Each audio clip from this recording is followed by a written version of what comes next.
podcast Un pas vers l'avenir professionnel. Ce podcast est un projet porté par des jeunes adolescents qui consiste en la mise en place d'interviews de professionnels de différents secteurs d'activité. Pour la mise en place de ce podcast, les adolescents s'occupent de préparer les questions, de contacter les personnes à interviewer, mais s'occupent aussi de la partie interview et de la partie technique sur l'enregistrement du son avec les micros. Je vous laisse donc maintenant avec l'interview de l'invité du jour.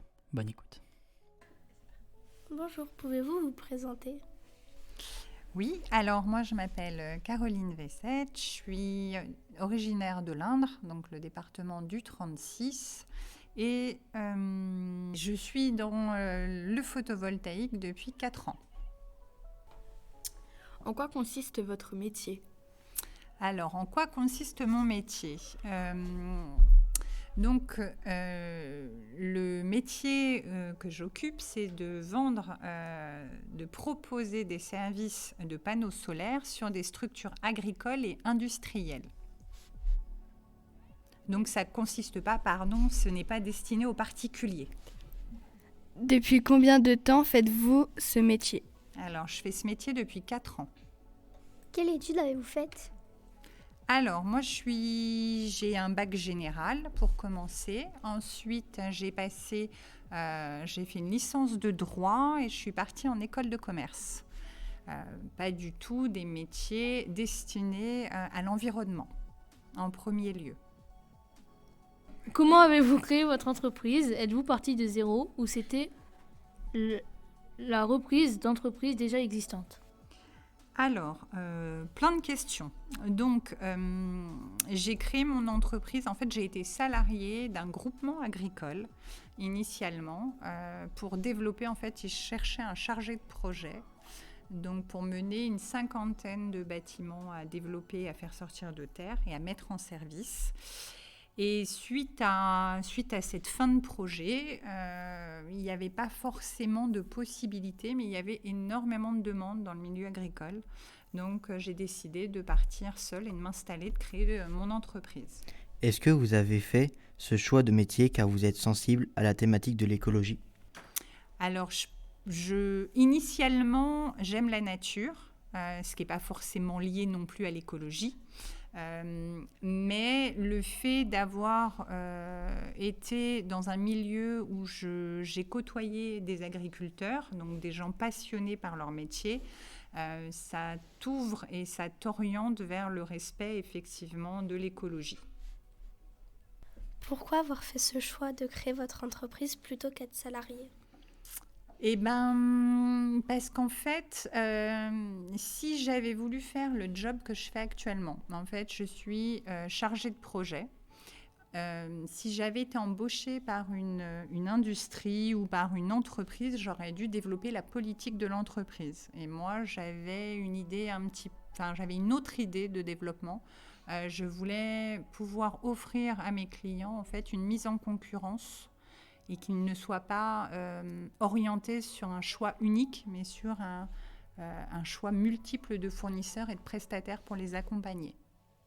Donc c'est pour ça que j'ai préféré créer mon entreprise, parce qu'une entreprise aujourd'hui ne propose pas ça. Quels sont les avantages et les inconvénients d'avoir sa propre entreprise ? Alors, il y a beaucoup d'inconvénients quand même. Alors, on va dire l'avantage premier, c'est qu'on est autonome. Donc, on gère son emploi du temps comme on le souhaite. Ça, moi, c'est quelque chose qui me convient. On peut, aujourd'hui, malheureusement, quand on est salarié d'une entreprise, beaucoup d'entreprises sont orientées sur le rendement. Ça veut dire que tu dois faire un certain nombre de clients dans un délai limité. Donc, il faut faire beaucoup de business. Aujourd'hui, le fait d'être à mon compte, c'est que je suis autonome par rapport à ça et je peux passer, si je le souhaite, plus de temps sur un dossier plus qu'un autre sans devoir rendre de compte à un N+1, à une hiérarchie supérieure, qui, eux, regardent des chiffres et des datas et pas forcément un accompagnement de qualité. Par contre, il y a quand même pas mal d'inconvénients, c'est-à-dire que tu n'as pas de collègues. Tu es tout seul dans ton job, donc par moment, si tu as envie de partager, tu partages avec des confrères, c'est-à-dire des salariés d'autres entreprises, mais pas forcément avec des gens de ta structure. Et puis, comme tu es ton propre patron, tu dois tout gérer de A à Z. Donc, tu as toutes les casquettes, c'est-à-dire même les tâches que tu n'aimes pas trop faire, là, il n'y a pas le choix parce que tu dois tout gérer. Est-ce rentable? Alors, qu'est-ce que la rentabilité, d'après vous? Que l'entreprise fonctionne, qu'il y ait autant d'argent qui rentre et qui ressort. Et plus d'argent qui rentre, du coup. Alors, moi, la chance que j'ai, c'est que j'ai très peu d'argent qui sort. Parce qu'en fait, je fais du projet. J'accompagne et je développe du projet. Donc, en fait, j'investis pas d'argent. C'est des fournisseurs que je trouve qui investissent dans les projets. Donc, ça, on va dire que je minimise les choses comme ça. Après, moi, je vends de l'expérience, je vends du temps. C'est-à-dire, j'ai du temps d'étude et du temps de présence sur le terrain. Donc, il faut, quand on dit est-ce que c'est rentable, c'est la vie d'un projet. Pour te donner une image, quand tu construis une maison, tout ne se passe pas toujours bien. Et sur les projets agricoles ou industriels, c'est pareil. Et cette année qui a été une année où il a beaucoup plu, en fait, les gens qui travaillent en extérieur ne pouvaient pas travailler. Parce que c'était inondé, parce que la sécurité du chantier ne peut pas se faire. Donc, en fait, ton délai ou le temps que tu accordes à ton chantier, il est non maîtrisé. Donc, c'est rentable pour le client. L'objectif, c'est que ça soit rentable pour le client. Quel est votre salaire? Alors, moi, je travaille en convention d'honoraires. C'est-à-dire que je propose à des clients de les accompagner selon des prestations qu'on définit ensemble. Donc, une prestation complète pour un projet, en fait, c'est facturé 4 600 € TTC. Donc, plus je fais de contrats, plus je gagne d'argent. Moins il y a de contrats, moins il y a d'argent. Et moins il y a d'argent. Voilà, exactement. C'est sine qua non. Qui installe les panneaux? Alors, les panneaux sont installés, ça s'appelle des photovoltaïciens. C'est des personnes habilitées à poser des panneaux et qui sont je cherche le mot, pardon, excusez-moi, qui sont référencés. En fait, l'objectif, c'est de sécuriser le client qui fait appel à mes services et de lui proposer des gens sérieux. Donc, c'est-à-dire, aujourd'hui, vos parents, ils sont tous, ou même vous qui avez des téléphones, vous recevez des appels où on vous dit l'État vous propose les primes énergétiques. En fait, il y a plein de démarchages. Dans le photovoltaïque, c'est pareil. Il y a plein de gens qui ne sont pas sérieux et qui veulent vendre du rêve pour se faire de l'argent très facilement à des clients. Donc, moi, je travaille avec des fournisseurs qui sont référencés et habilités à le faire. À quoi servent ces panneaux ? À quoi servent ces panneaux ? Alors, ces panneaux, ça c'est une question qui est intéressante parce qu'il y a plusieurs types d'installations photovoltaïques. Il y a le photovoltaïque en toiture et il y a le photovoltaïque qu'on appelle l'agrivoltaïque sur pied. Donc, le photovoltaïque sert soit à l'autoconsommation, quand vous avez des structures qui sont énergivores, ça permet de revendre cette électricité. Et puis, ça permet sinon de l'autoconsommer. Sont-ils installés sur les toits des granges ou au sol? Alors, ils sont installés effectivement en toiture, sur des bâtiments habilités à recevoir les panneaux, ou ils peuvent être installés effectivement au sol. Tout dépend des projets. Combien coûte une installation ? Alors, c'est quelque chose de très vaste, puisqu'il y a plein de critères différents à prendre en compte. En fait, c'est soit on installe sur du neuf, soit on installe sur des bâtiments existants. Donc, on appelle ça des projets de rénovation. Et tout dépend en fait de la puissance qu'on souhaite installer en toiture. Mais ça va de, je vous dirais des bêtises, mais ça va de 50 000 € à, ça peut aller jusqu'à 300 000 €. d'investissement. Avez-vous eu d'autres métiers avant? Oui, j'ai eu d'autres métiers avant. J'ai été assistante achat dans l'industrie pharmaceutique. J'ai été responsable achat dans l'industrie du luxe pendant un certain nombre d'années. Et puis, juste avant de m'installer, j'ai eu le métier de chargée de projet. Donc, plusieurs expériences et des métiers différents. Avez-vous une anecdote à nous raconter? Une anecdote à vous raconter, j'en ai plein, il se passe plein de choses quand je vais chez les clients. Oui, attendez, c'est que des fois je rigole, des fois c'est une anecdote. Et il y en a eu une, il y en a eu plusieurs effectivement. Donc c'était il y a 2 ou 3 ans, c'était un peu dans les débuts. En fait, je vais chez beaucoup d'agriculteurs, soit des céréaliers, soit des éleveurs. Et puis, une fois, le bâtiment qui était à construire, j'avais besoin de prendre des mesures. Donc, il a fallu que j'aille au milieu de la prairie. Et au milieu de la prairie, il y avait un taureau. Mais je ne savais pas. Donc, me voilà partie avec mes bottes, mon mètre et tout le tralala, mon laser pour aller prendre des mesures. Et en fait, le taureau a chargé. Donc, il a fallu que je me dépêche. Et en me dépêchant, en repassant sous les clôtures, je me suis électrocutée. Enfin, électrifié le dos. Donc, c'était une bonne journée. Donc, voilà. J'ai pas de prime de risque encore, mais après, ça sert à faire attention pour les fois d'après. Est-ce que votre métier peut se compliquer avec les conditions météorologiques? Oui, alors il y a plein de facteurs en ce moment.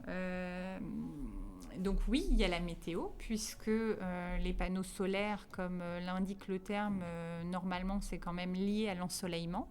Donc s'il n'y a pas de soleil, il y a moins de productivité. Même si c'est la luminosité qui fait office aussi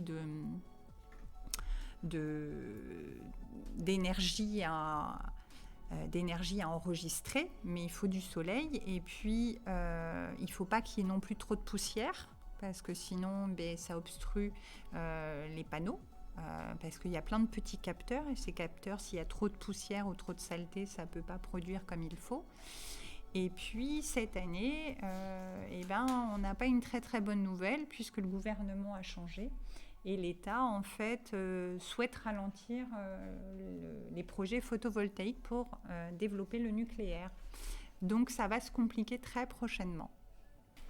Est-ce que c'est vous qui décidez les photovoltaïciens des panneaux? Est-ce que c'est moi qui choisis les photovoltaïciens? Oui, les constructeurs.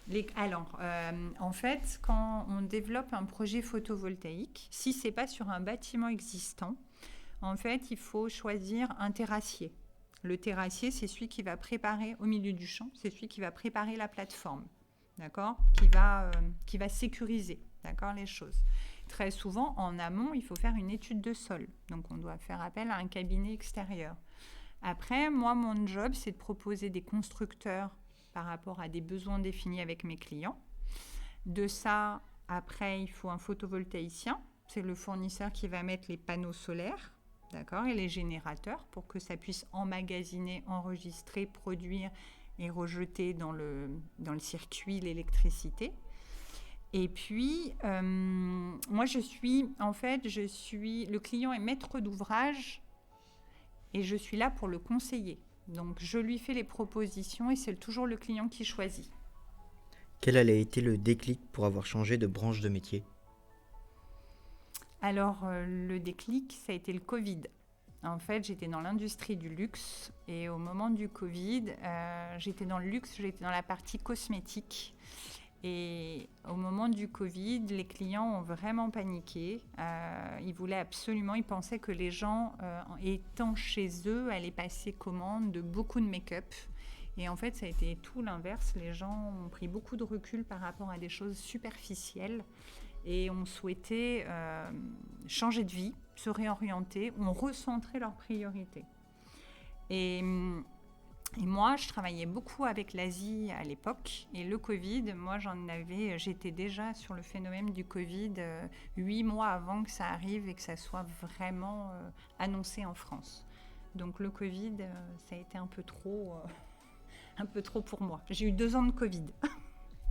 Donc, quand j'ai eu cette proposition de rejoindre un groupement agricole, j'avais besoin, moi, de me recentrer, de passer sur des choses un peu plus réelles de la vie et plus évidentes et plus abordables. Voilà. Aimez-vous ce métier pour Ah le oui, moment oui. J'ai la chance, depuis que je suis en activité professionnelle, de faire des métiers passion. Donc, et quand on est à son compte, c'est vrai qu'il faut mieux être passionné parce que sinon c'est compliqué. Donc oui, j'aime ce métier. Est-ce que dans ces 4 dernières années de ce métier-là, avez-vous déjà douté ? Douter du photovoltaïque ou douter de mes compétences Des deux. Non, j'ai pas eu le temps de douter. J'ai pas eu le temps de douter parce qu'en 4 ans, le photovoltaïque est devenu encore plus performant qu'avant. Et on se rend compte qu'on est de plus en plus nombreux sur Terre et que si on ne passe pas sur des énergies renouvelables et des énergies vertes, on pourra pas s'autosuffire. C'est impossible. Est-ce que vous y connaissiez en photovoltaïque? Avant de faire ce métier? Oui. Pas du tout. Je vais être très honnête avec vous, mais alors pas du tout. Non, j'ai été formée. Je ne suis pas retournée à l'école, mais j'ai été formée par des gens très compétents. Avez-vous été déçu à un moment dans votre carrière ? Déçu, non. Après, parfois, en fait, c'est la vie des projets. En fait, des fois, c'est beaucoup d'investissement. Et en fait, tout le monde ne peut pas faire de projet photovoltaïque. Il y a des critères assez stricts. Donc, parce qu'on n'en a pas parlé, mais en fait, il y a des règles d'urbanisme. Les règles d'urbanisme, c'est un autre mot barbare, mais en fait, quand un porteur de projet veut monter un bâtiment agricole, il doit déposer un permis de construire. Et quand il veut en mettre sur un bâtiment existant, il doit faire une demande d'urbanisme. Donc, en fait, on est obligé, dans le milieu agricole, de passer par la chambre d'agriculture, souvent, pour développer le projet, pour voir s'il y a une viabilité dans le temps pour l'agriculteur.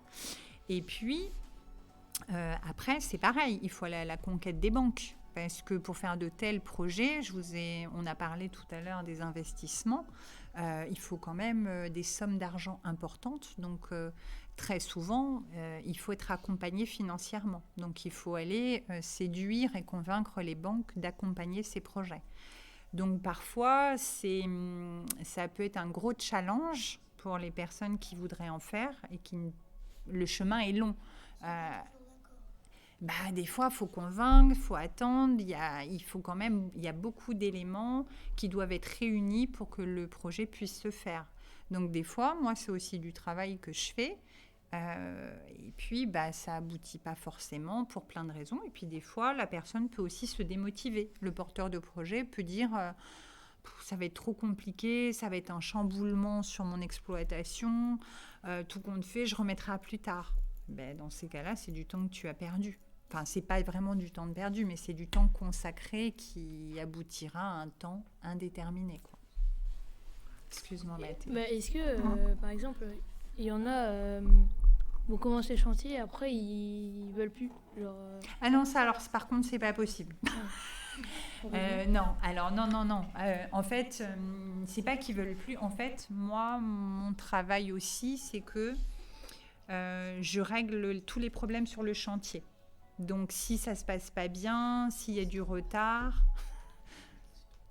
c'est à moi de prendre le relais. Comment avez-vous découvert cette profession pendant le Covid ? Parce qu'en fait, autour de moi, je m'apercevais, donc moi j'habite à la campagne, et que je m'apercevais qu'il y avait des bâtiments qui se montaient avec des toitures solaires.